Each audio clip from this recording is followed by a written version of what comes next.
নীলা, কি করো? মা একটু বইগুলো গুছাচ্ছি। না, ভাবলাম 7 দিন হয়েছে তুমি বাড়িতে আসছো, তোমার সাথে তো ভালো মন্দ আলাপই করার সুযোগ পেলাম। যাক, তোমার দেশের বাড়ি যেতে কোথায়? মা, আমার দেশের বাড়িটা হচ্ছে নেত্রকোনা। নেত্রকোনা? জি মা। গ্রামে?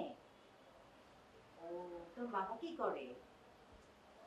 মা, আমাদের বড় একটা মুদি দোকান আছে, সেই মুদি দোকানেরই ব্যবসা করে। ও, তোর বাবা দোকানদার?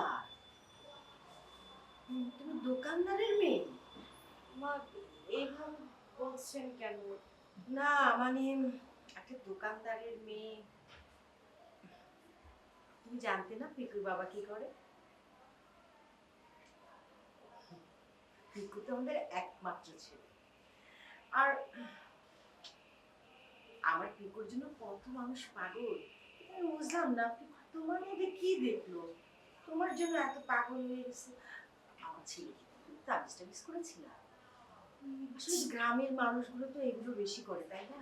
আমাদের শহরের মানুষগুলো তো এগুলো বোঝে না। ছি ছি ছি মা, আপনি এগুলো কি বলছেন? কিসের না, তাবিজ করবো আমি? শুনো, আমার ছেলে একমাত্র ছেলে, বিশাল বড় লোকের একটা ছেলে, টাকা পয়সা ধন সম্পত্তির অভাব নেই। তোমাদের মতো মেয়েগুলো না শহরে লেখাপড়ার নাম দিয়ে এসে না এভাবে এভাবে ছেলেদেরকে খুঁজে বের করে। আমার সব ধারণা আছে। আমি তো আসলে আমার পিকুকে অনেক বেশি ভালোবাসি, ওর সামনে তো তোমাকে কিছু বলতে পারছি না। কিন্তু গত 7 দিন ধরে না এই ব্যাপারটা নিয়ে আমি খুব টেনশন করছি।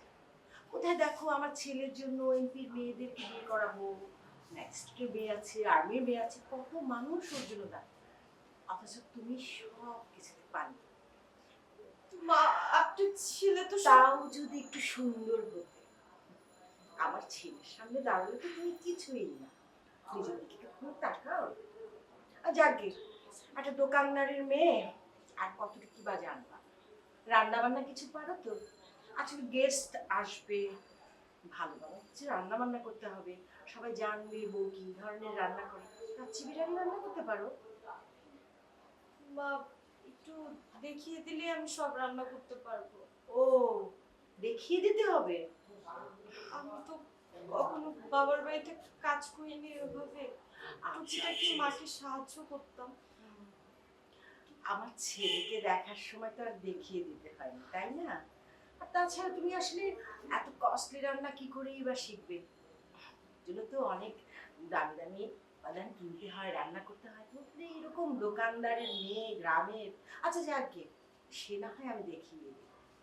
তবে একটা কথা বলি, আমার বাসায় যারা আসে আমাদের স্ট্যাটাসটা যত বড়, একটু ভেবে চুনে সুন্দর মতো থাকার চেষ্টা করো, একটু মানিয়ে নেওয়ার চেষ্টা করো, আর সবকিছু দেখো।